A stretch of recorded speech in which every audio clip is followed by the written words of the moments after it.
Mic check. Mic check. Chanel's heart is beating. I hear it over here.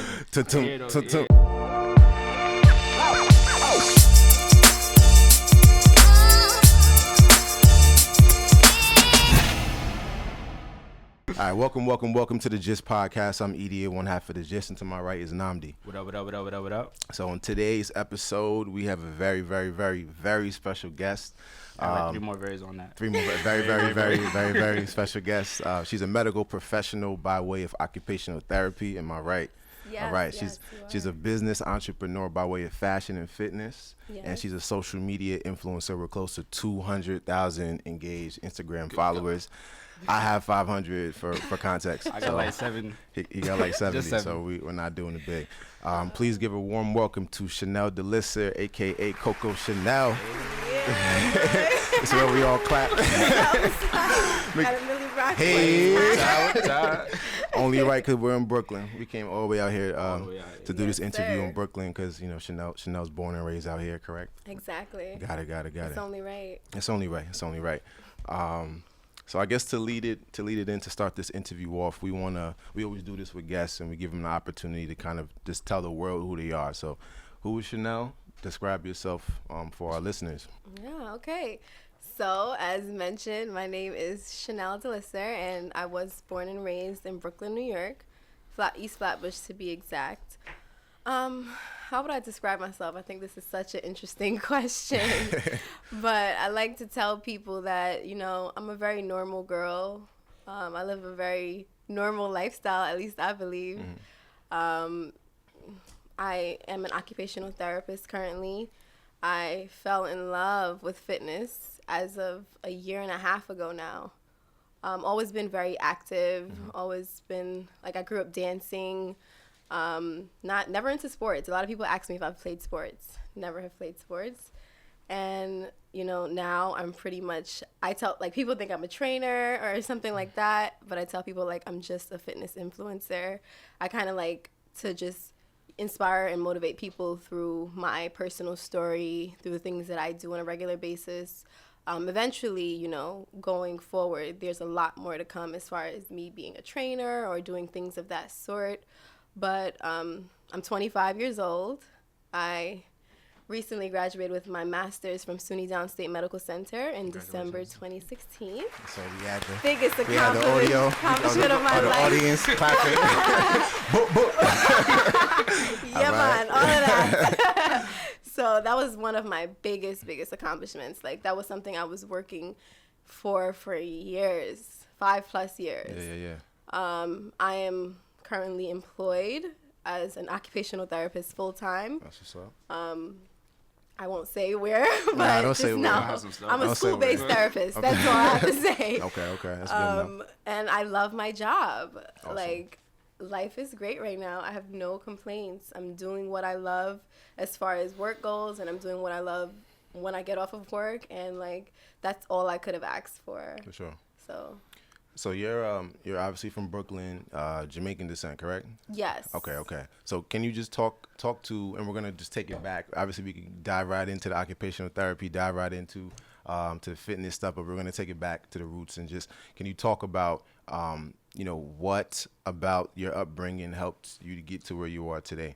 So that Jamaican heritage, that Brooklyn grit. You know what I mean? Talk I like about that. No problem. Yeah, of course. How could I forget that part? Right? My nationality. Like, how did this all come together? Man, I'm telling you. So yeah, my mom is Jamaican. I was actually born here. My mom was born in Jamaica, and my father is born in South Carolina. So he's American. Sure. I like to tell people I'm a Jamaican. Okay. So I just like a mesh of both of the worlds, you know? But I identify closely with my Jamaican culture because I was raised by my mom. My mom is a single mother of 5 girls. So I have 4 other girls that look like me. Oh, man. Ooh. Nah, I always get that. Do you have sisters? Like, I need a friend. My friend needs someone, you know? So I have 4 other sisters. So grew up in a house with a bunch of women. So with that said, not only was it difficult living in a house full of women, but it was difficult seeing my mom raise 5 women. And, I think that ultimately she was the motivating factor for me as far as why I'm here, why I do what I do, especially as far as education goes. Like, my mother pretty much ingrained in me, like, do what you have to do in school, be the best that you can be as far as getting a good education, because that's just the world we live in, is as far as my opinion goes. People put more respect on your name, of course, when they see those letters right at the end after it. So that's just something that she always told me to do. Like, she was just like, growing up, I want to say elementary, junior high school, I was into dance. I wanted to be this dancer. I wanted to dance with Alvin Ailey. That was what I said I wanted to do. And then things changed, and then I got into sewing. My mom put me into a lot of, after school activities. So have to thank her for that too, because without that, all of these skills, all of my abilities, I wouldn't have that, right? Because she helped me allow that to shine through by putting me into these classes, and just having the opportunity is so important at a young age. For sure. So after the dancing, I got into fashion. So she put me in some sewing design classes. I learned how to sew. And then I went to the High School of Fashion Industries, and then I was like, I want to be a designer. So, when you're young and you're just like thinking about everything that you want to be, I went through different phases, and I designed my own clothing. I came up with my own clothing line called Coco, which I worked on very actively for a year. And so that was pretty cool, very stressful, but reality sets in, and, I always feel like you need to have a main job to fund your dreams. Sure. So my job as a therapist is funding my dreams. It's just how it has to work. But back to the whole point of, you asking me, how did I become who I am? It's really because of my mom. Like, she ingrained, these values in me. Education is key.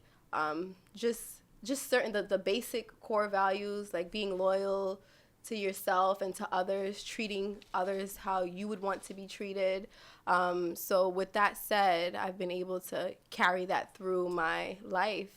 And I didn't stop as far as school went. I went from high school to undergrad to grad school, and I just knocked it out like one way. And, it was hard, but it was what I had to do. Like, there was no other option. And that's because, also I just wanted to make her proud. Yeah. Like, I take pride in making my mother proud.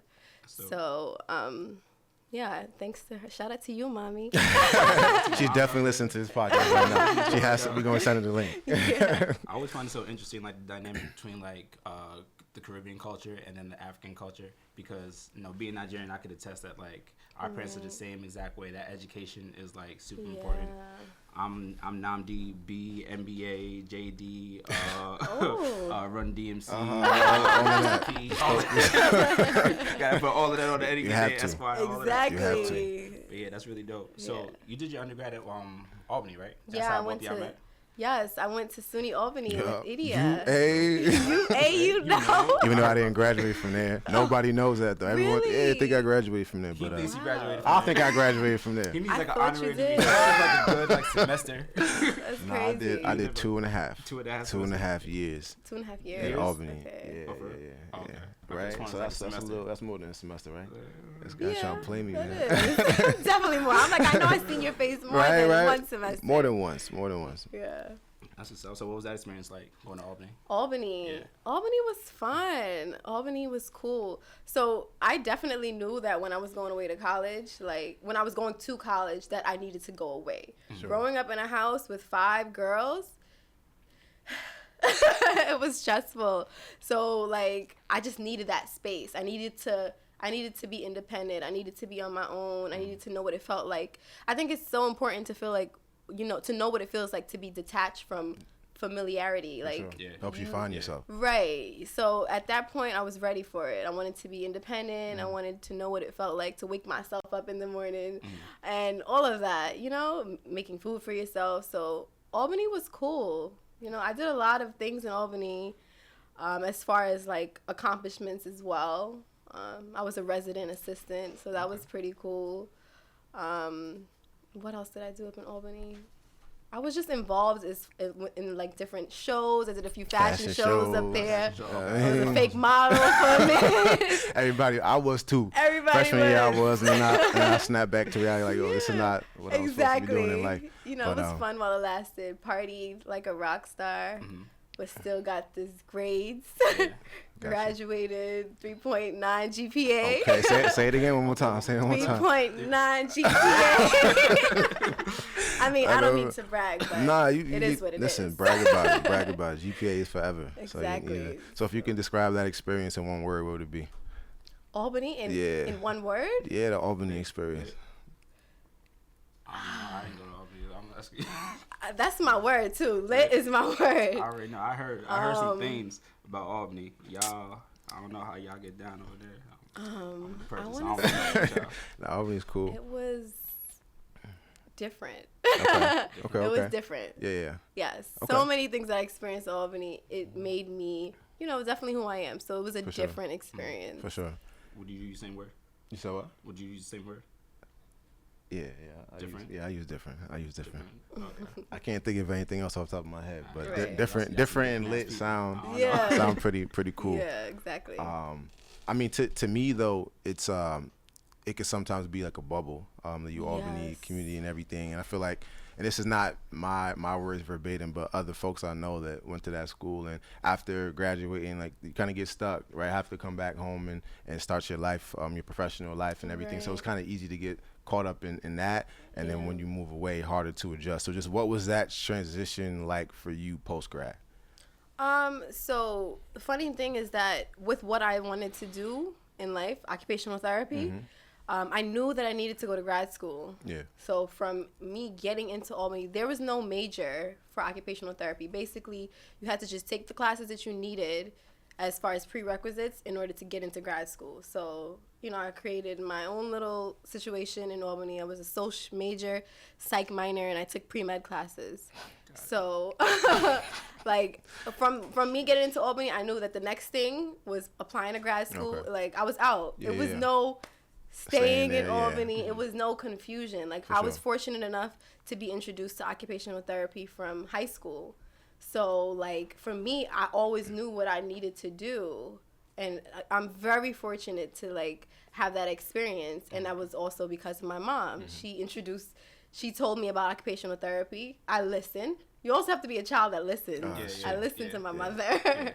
So I listened and I looked into it, and I just did what I had to do in undergrad. And then after that, I was like, I got accepted to grad school. And it was 2 weeks later, I started grad school.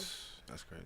So, it wasn't really, despite how I felt seeing all of my friends going on vacations after graduating from Albany, I had to do what I had to do. I remember one time I started downstate 2 weeks after graduation from Albany, and I was seeing everybody on Instagram, and everybody's on vacation. Meanwhile, I'm coming from anatomy and physiology. I just came to my room and I just started crying. I was just like, this is my life. Yeah. This is what I chose. So at that point, it was just like, you have to put things into perspective, right? The time that they spent enjoying whatever vacation, that it's a temporary moment. Yeah. Like, nothing good lasts forever in that sense. So when you put it into that perspective and you think about it that way, it's like just don't get caught up in what other people are doing. Mm-hmm. Like, at the end of the day, where do you want to be? What do you want to do? And if you think about, such and such is on the island flexing, right. It's lit. Temporary flex. Yeah. But what else are they doing, right? Yeah. So I always say, like, perception is not reality. Mm-hmm. Even though people say perception is reality, but it ain't. Yeah, I agree. So, especially social media sometimes. Yeah. I agree and disagree with that statement, though.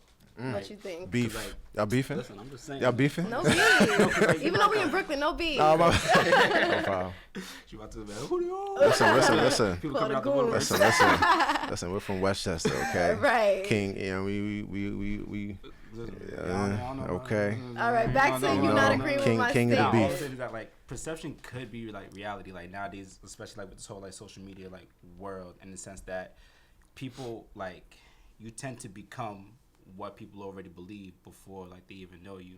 Yes. You know what I mean? So like, and you could also like capitalize off of that, in the sense that I'm sure like you can go ahead and use your perception to kind of create your reality, and that's what it is that you can be. Right. You know what I mean? Yes. Does that make sense? Yeah, so I do agree with you. Like, I agree and disagree with the statement. Exactly. You know what I mean? It could be one thing, it could be the other thing. Yes. Yeah. That's a good point. Like, how do you kind of like use your perception and use like this big media platform that you've been growing for yourself to, you know, create the reality that you do want? You know what I mean? You have your entrepreneurial ventures that you have going on. So how do you maneuver that? How do I do it? I think that one thing for me personally, like I never anticipated having all these thousands and thousands of followers on social media. It kind of just happened organically. Like me living my life, people kind of gravitated towards that. Oh, how do you do this? Like people, you know, got interested into the fashion portion of it first, and then into like, you know, inquiring about, you know, occupational therapy, and then people just were asking questions and inquiring, and I was like, okay, people like what they see, so let me continue to put content out there, you know, just be myself. So I really am just myself. I try to be as organic as possible. And, you know, that sort of mannerism has allowed for me to continue to connect with so many people on social media, and has allowed people to gravitate towards me and my lifestyle. And I think that nothing is more rewarding than having to be yourself. I see and meet so many people on social media that are not themselves. Yeah. And it's so sad. So I just never want to be like that. So I just, you know, I just do if I'm in the gym one day and I want to flex, and that's what I'm doing, you're going to see it too. Yeah. So that's just how I use my social media. I use it as organically as possible, as natural as possible. I hate to make it such a thing. Yeah. You, just to kind of backtrack, because you talked about, we keep referencing occupational therapy, but I feel like there's a lot of people who probably don't know what it is. Can you just explain what it is, and also just explain like your day-to-day, what that looks like? Right. Just to get people up to speed. Yes. Yeah. Okay. Yes. A lot of people do not know what occupational therapy is. I have to say that do you help people look for jobs because of the occupational part of it? No, that is not what occupational therapy is. Or you give them therapy after they get fired from a job or something. No. I don't think I had to go to grad school for that. Mental therapy after getting fired from a job. But yeah, it's none of the above. Occupational therapy is actually, it's a rehab form of therapy, and you work with people across the lifespan. That includes adults, children, people our age. So basically, if anyone was born with a disability, someone might have acquired some sort of impairment, maybe someone was injured in an accident, some sort of, you know, life happens, right? Yeah. If that happens to them, they're now lacking in a lot of skills that they may have had before. So the occupational part of it refers to what we do on a daily basis. So you get up, you brush your teeth, you dress yourself, you eat, you do this so naturally without having to think about it. So imagine something happening in life, and knock on wood, and you're unable to dress yourself, feed yourself. You have to relearn these skills, and that's where I come in. Hey. Yeah, so I basically help people to learn different strategies, through different sort of occupational therapy interventions. We teach people how to relive their lives as best as they can. So with that said, it's a very rewarding feeling having to teach someone how to dress themselves again. I'm talking about an adult. And it's so impactful to see how, you know, how much we can influence someone's lives. It's unfortunate that a lot of people don't know about it, so I encourage everyone to read up on it. It's currently a career that like is booming. Like I get emails every day, need OT. Like we're in such need because people don't know about it. And yeah, it's great. What I do on a day-to-day basis, I work with children. So I work in a public school with children who have multiple disabilities. So my role in a school would be to, I help children to be as functional as they can in a school environment. So keeping in mind, a lot of my students, they have significant disabilities. They're wheelchair bound. Some of them are completely deaf. Some of them are blind. So with that said, they still have they still deserve the opportunity to interact with their school environment, interact with their peers, you know, do school work. So as best as possible, I help them, I teach them strategies or assist them in any way possible to gain these skills so that they're able to, you know, be children and be active members in the school environment. And it's very fun. I have 30-minute sessions every day. I have 8 students a day. And then at the end of the day, I write up sort of like notes on what happened in my sessions. And that's what I do. It's a pretty cool job. Yeah, that's dope. I have fun all day. That's really dope. Yeah. Is there any specific moment or experience that you had with a kid that you kind of that sticks with you mentally that you want to kind of share? So I just started in September. Okay. So I don't have any particular moments with. Well, actually, so within my program, my grad school program, we had to do like a 3-month internship, right? So it just so happened that the 3-month internship that I did it at the school that I work at now. Oh, okay. So I worked with a bunch of students, and I remember there was this one student who, he was a little boy, he was 4 years old, and he scared me so much. Like, I've never been so, I just didn't know how to connect with him, right? So that's a big fear as like a therapist or as a clinician or anyone, not being able to connect with your clients, your patients, or right? So he's 4 years old. Like, why can't I connect with a 4-year-old? And over time, just being patient with him, learning the things that he needed, and, you know, doing different occupational therapy interventions and treatment strategies, I saw him change drastically. And he actually transitioned out of that school into a more inclusive environment. So I was so happy to hear that he was not there this year and that he's moved on to better things. So I feel like I added to his progress. Yeah. And at the end of the 3 months, we became so close. You know, I have a photo with him. His mom brought me like a gift one time for Christmas. So, you know, that was a moment for me where I connected with a student. I connect with a lot of my students in different ways. But for him, I think it was very good to see. Like, the goal is to pass your students on. For sure. To, like, okay, so you never see him again. Yes. Yeah. So, like, it's kind of like that, but you want to eventually wean them off of services. Exactly.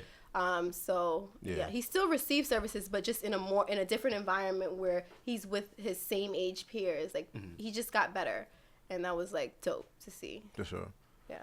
Yeah, I have a couple of family members that work in psychiatric hospitals and stuff like that, and that's the same thing. Like, whenever they see the same patients multiple times, like that's what gets to them. But when they are able to help and do whatever you know, exercises or whatever different forms of therapy that work with the patients and never see them again, you know, that's what brings smiles to their faces. So I can definitely relate to that. So for your future in occupational therapy, you say now you work at a public school. Do you have any you know, any goals of where you would like to be, you know, 5-10 years in that space, not like in general career wise, but just like the occupational therapy space? Private practice, like, is that something in your mind, or you rather just work with an existing organization and just help them out? Yeah. So my ultimate goal would be to teach. Okay.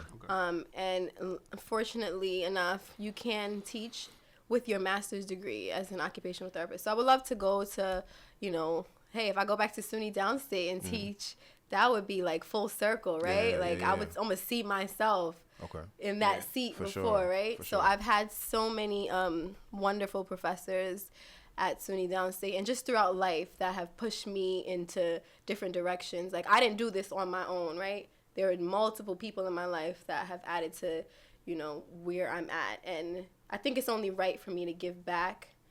And teaching would be the ultimate, like, thing for me to do. Whether I'm teaching a college class or a graduate school class is cool. Like, that's what I would want to do as far as OT goes. You can open your own private practice as a OT clinician with your master's degree. But I got to work on my business savvy side first. And I don't know if 5 to 10 years from now it'll be that. But, you know, I'm open to whatever, whatever opportunities come my way, So if someone comes to me and they're like, hey, partnership, let's open up a clinic together, an outpatient clinic together, let's do it, Everything is a learning process, and if that happens, then I'm open to it. I'm open to anything, actually. Got it. So it's like your OT work, because like previously you said that you're using your OT work as a way to fund your dreams. Right. So is this like a means to an end? Like you just want to make enough money where you can go back to Copacabana and do that? Is it that you're trying to go ahead and build this whole fitness influencer aspect of your life?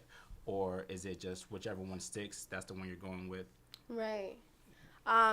So I think that, like, we live in a world and a time now that you don't have to just do one thing, right? So I don't think I have to just be Chanel, the fitness influencer, or Chanel, the designer, or Chanel, the occupational therapist. So listen, like, if down the line I could do all three of those, it's great. I think that money makes the world go round. So of course.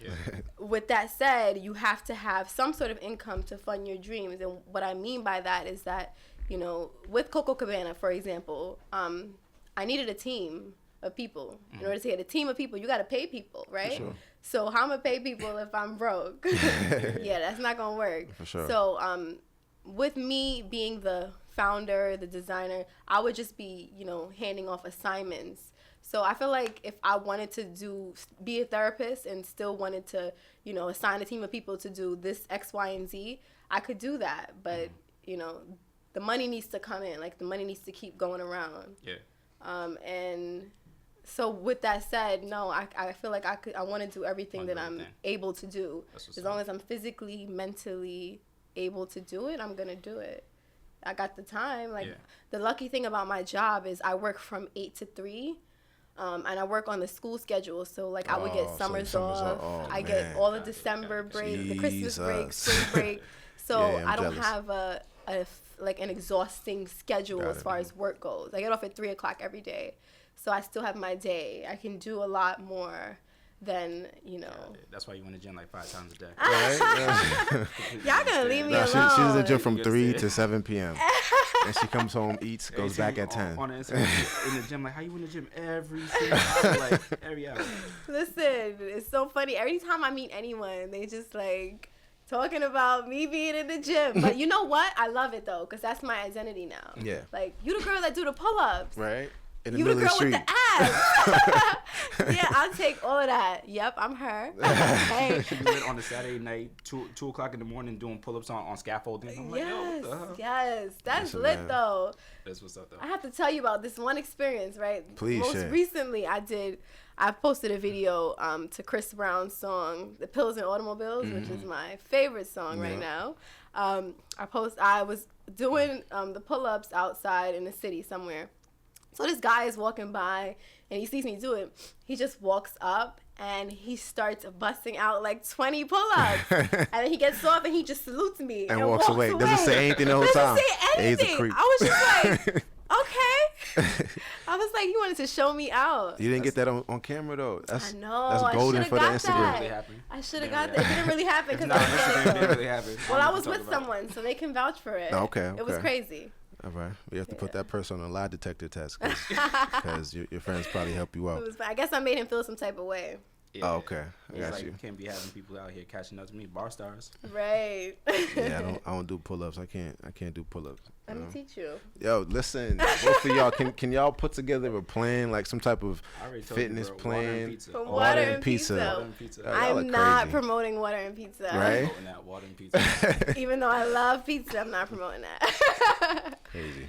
So, so just to, I guess, transition to the entrepreneurship piece, Coco Cabana, you said that, is that something that you think will be resurrected in the future as you, kind of get your bearings with the occupational therapy stuff, or is that just like a side hustle where you be making dresses for yourself and just keeping it, personal? Keeping it on forward? the low. Yeah. So presently, it's something that's just on hold. I still design my own clothing, and that's just where it's at right now. I do, with that said, with my point that I said earlier about like me having the time to do X, Y, and Z, you also have to have like this motivating factor to do something, right? So right now, the two things in my life that are up there is my career and fitness. Right now, clothing is just not, it's not at the forefront. And it's, the great thing about it, it's a skill that I will always have because I still work on it, you know, occasionally for myself. But it's just, I don't have the time to be able to make clothing for everyone as much as I would love to. I just don't have the time. And it's such a lucrative market that I don't think everybody needs my clothing right now.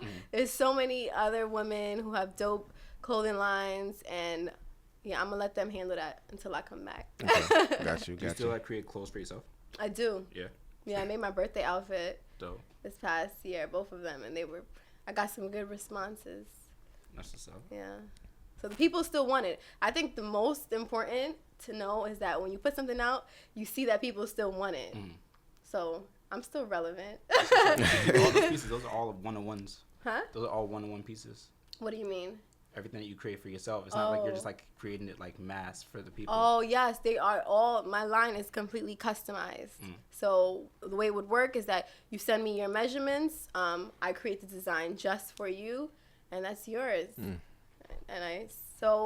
I have a machine in my apartment that I use to sew. That's how it works. Can you make do-rags? I need you need the silky do-rag? I need a silky do-rag. I see a lot of people joining that wave. I'm a connoisseur of do-rags, but I don't have the silky kind. You know, I need like a gold one or a green for Nigeria. That might be a way to get all the fellas. I'm telling you, you got a inclusion. Come on, you can't be discriminating against us men. I know it's not discrimination. Trust me, I love all y'all. But, Okay. You know, I love ladies first. I feel you. So that's why I cater to them. I don't blame you. Yeah. More on the entrepreneurship piece, the bartending, the hosting, stuff like that. Do you still do that? And also, that's one. And also, two, can you just give us a crazy story about you know, your time bartending or you know, on the nightclub scene? Right. I know a lot of stuff. You know, definitely. Yeah. Definitely probably happened. Yeah. So as far as bartending and hosting parties or events goes, the bartending is something that I'll do like here and there, not so frequently because like I just have different interests, different avenues I'm trying to get into, not necessarily so much the social scene. Like I'm in that always because people, you know, I know a lot of people that are in those environments and, you know, they always show love, always look out for me. And that's always appreciated, but it's not something that I'm doing on a weekly basis. Like, maybe I'll do it for, like, you know, if an opportunity comes up and I'm available and I'm free, like, it's lit. Let's do this. But it's not my main focus, like, the social arena, as far as social arena goes. But a funny story is I wasn't hosting the event, but it was like a... It was pretty much known that I was gonna be there for my birthday, and this guy shows up with a Chanel perfume for me. Oh yeah. The same exact perfume that I use. Cause you always say if you love me, buy me. You should buy me Chanel. Right? I guess he was trying to make a statement. Okay. And this is a separate occasion from the professional. Player that rolled up on you that one time. You. This is my bad. We can cut this out. My bad. I need the gist. My bad. Back to the Chanel perfume. All right. Back to the Chanel. Back to the Chanel perfume. Okay. So he brought me that Chanel perfume, and I was like so shocked because it's the same exact one I use, and that was really like a way to like impress me. I was impressed. Okay. I'm not gonna lie. To pivot to the fitness part of your public profile, so can you just talk to us about what motivated you to get started? It seemed like at one point You were just posting a lot about the dresses and about, just hosting nightlife type of content. And then, I blinked and went back on Instagram and you had a six pack. So can you just talk about like what happened? Why did you take it serious? Who influenced you and how you got started? Yes. To the point of getting consistent and making it a lifestyle as opposed to just a short-term journey. Yes. I think that's very crucial for us to talk about because it was a life-changing experience for me, to be honest. So as an occupational therapist, you learn about the human body, you learn about maintaining a healthy lifestyle, you learn about preventative measures in order to combat a lot of like diseases and unhealthy behaviors, right? So learning about that stuff, and then I did a 3-month clinical in a hospital, and I could not stand to see the fact that it was such a high prevalence of high blood pressure, strokes amongst the African American community, and being an African American woman myself, I just couldn't continue to maintain the same behaviors and like the same lifestyle, the same eating habits that I was doing because it was counterproductive for me. So that summer, it was the summer of 2016, where I met this guy who used to go to school with me. Like, I was always in the gym. I tell people this. I always went to the gym. But I guess I just didn't really know what I was doing. And the eating portion of it wasn't aligning, right? I was eating pizza sometimes. I was still eating Wendy's. Me too. I looked at you too. Popeyes, Crazy. all of that. Like, eating habits just were not, they were not something that I thought of. I didn't eat a lot. I was thicker than this, but I was just softer. Got it. Which is cute, but not for me anymore. So anyway, I was going to the gym consistently. He would always see me. And then one day he said, "What are you trying to do?" And I was like, "Excuse me?" And he was like, "I see you in here all the time. You're doing like the same things. What's your goals?" And I was like, honestly, I just want to lose about 10 pounds. I want to just tighten up everything. And he was like, "So here what? Like, I'll work with you for 3 months and for free." Oh, wow. Because at the time I was a student, and I was like, honestly, like, I don't have no money for you. I'm gonna just keep it a buck. Like, I don't got no money for you. Like, so if you helping me, it's just gonna be like on some willingness. So he was like, "That's fine." He was like, "You're dedicated. All I need you to do is show up." And I showed up for 3 months, and he put me on a diet plan. And, from there, I saw such crazy changes in 3 months. And I have to thank him, because without him, like, I don't think I would be here.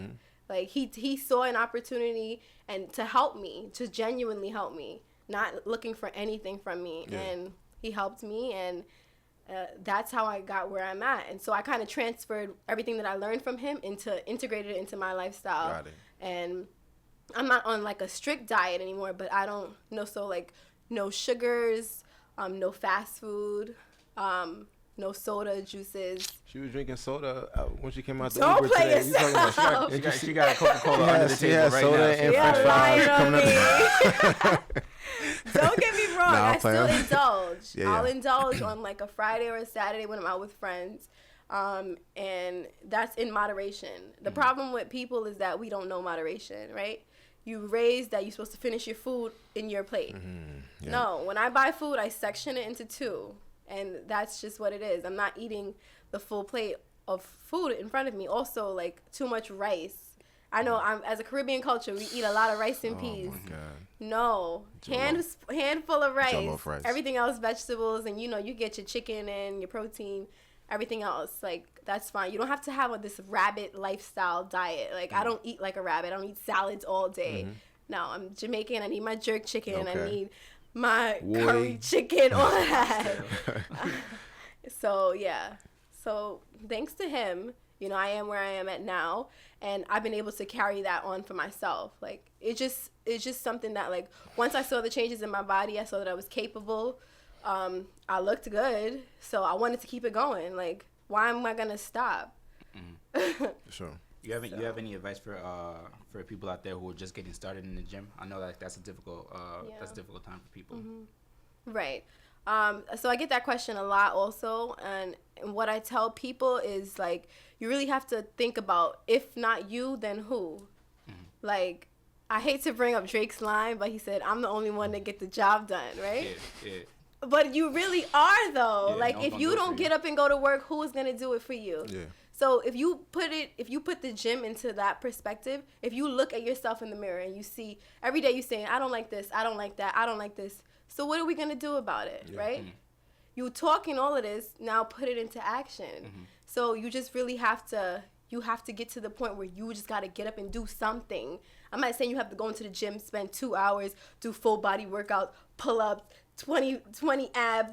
Like, I'm not saying all of that. I'm saying get on the treadmill, jog for 30 minutes. Yeah. And then eventually, once you do, you have to create a habit. Like, I think it says like you take 21 days to create a habit. Yeah. So like, you got to start from somewhere. You can't look for the world to just give you everything, right? Like, everything has to happen within. So you just, whether sometimes, you know, when I feel like I don't feel like going to the gym, because that actually does happen, I get on Instagram and I look at everyone in the gym on Instagram. I follow a lot of fitness people, or even on my Explore page. It's all I see. And I like, nah, she look good. I gotta get up. Like, there's so much inspiration around us. So you can't tell me that you're not inspired, you're not motivated. Like, find something. Like, I have 2 big pictures of myself in my room, and it's a reminder of like me sort of continuing to manifest this greatness from myself. It's not a matter of being vain. I mean, maybe you could call it that, but like, love yourself, baby girl. You got to. No one else will if you don't. For sure. I don't know what to tell you. Self-love is so important too. So you just gotta want everything for yourself, not because my man wants me to look like this, or my mom says I'm too fat or something. No, do it for yourself. Yeah. So when did you first realize you can be an influencer in the fitness space? 1, and 2, what has all this attention and all the great work you've been doing, inspiring hundreds of thousands of people? What has that taught you about yourself that you didn't know before? I first realized it when I seen like all of the fitness pages posting like, you know, my stuff up, and I'm like, okay. And when people continuously ask me about like what I do in the gym, certain like lifestyle habits, and just for me sharing what I do genuinely, giving feedback to people, it sort of naturally creates this like mentorship sort of feel. Not a mentor. I don't want to say I'm nobody's mentor, but like, you know, people say like, hey, I tried this exercise out that you did that I saw on your page, and my back is hurting now. Can you give me some tips? And I'll do that. But just genuinely, because like, from having the experience, I could speak on it, right? If I don't speak on anything I don't have experience on. So just from continuously getting that like feedback from people, getting questions, I get so much love also, like love from men and women. Like, that's one thing I have to say about like my supporters on Instagram, my followers, all of that. They give me so much love, and sometimes I'm like, I gotta do this because there's so many people watching. For sure. Almost like an obligation, like a responsibility to not let them down. Right. So, you know, people sort of put you on this pedestal now. If I lose my abs, what is gonna happen? So yeah, like, it's just like, it really just happens like in sync. Like, you know, you just, once you're continuing to do more and do more for yourself, people see that and they feel your aura and they feel your energy. Energy is so real, right? Yeah. So I feel like people could feel the space that I'm in, and people like support me so much that like, if you showing me love, I'm gonna give you love back. I'll give you advice. That's cool. Like, it's nothing. It's just effortless. All right, so we're gonna play this game. It's called Explain This Gram. Okay, so we stole it from the folks at Complex. They do this one interview series called Hot Ones, and we stole it from them. So we're gonna show you a couple of Instagram posts, and we need you to just explain it to us. Tell us what this is about, and what you were thinking in that moment. I'm scared. So this is the first one. Oh, okay. For the folks that don't see, Chanel is she's doing a backflip over over a fitness ball or something. Yeah, it's called the pike up. That's Okay, what it's the called. pike up. Yeah, it's I've never really tried really that good ever. for your abs. Okay, Like okay. total core. Take note. I'll take note. Right. But just tell us about this moment. I see a whole bunch of protein on the floor and like Yes. just tell us about it. All of those supplements are currently the supplements that I do take. I've partnered with a company called BPI Sports. Awesome. And I work with them, and I really like use their supplements actively. Their BCAAs, their pre-workout, their protein, and they're all good stuff. Like so far, my body's been reacting very well to it. But as far as this move goes, I felt like the pre-workout that I took this day from BPI, definitely gave me the energy and the stamina to hold get that me pose. into this pose. Got you. But I will say this pose was taken about like 15 times till I got it perfect. Okay. So the See, that's struggle real. is real. People need to hear that. That's real. That's genuine. The struggle is real. You're not a machine. You're Yeah, human. exactly. It doesn't happen one and done. For sure. But I got up there. Yeah. And it worked out. And the next one? The next one. Yeah. Is this one? Yes. Oh yes, this was a wonderful day. I partnered with my homegirl Simone, Capri Curves on Instagram. Okay. And we did a booty blast boot camp in Central Park, and it was a women's only class. Okay. And so many women came out, and it was just perfect. Like this was a great moment. This is at the end of the class, and we were all just tired, but like just happy that we had a great workout. And this was a very rewarding experience because I got to actually interact with people who I didn't even know. Yeah. And like they spoke to me about how how inspiring it is to see me do what I do. For sure. And So because of that, no, go ahead. just because of that, like I want to keep this going, and I want to, as part of one of my future projects, I want to get into doing more group classes, like maybe a bi-monthly class. Got it. Cool. And last one. Just we're in Millie Brooklyn. Rock. On any block. Yes. So- I was actually hosting this party. Okay. at So Vanity. that's what promoters can experience when they hire Chanel to host a party. Okay. Yes, hit your girl up. I'll turn the party up. Millie rocking everywhere. Got you. Yes, this was at Vanity Nightclub in New York City. And anytime Millie Rock comes on, my friends get their phones out, and it's just like, Chanel, get to it. Got you. And that's what I did. Okay. That explains my face. So just The sturdiness. Of course.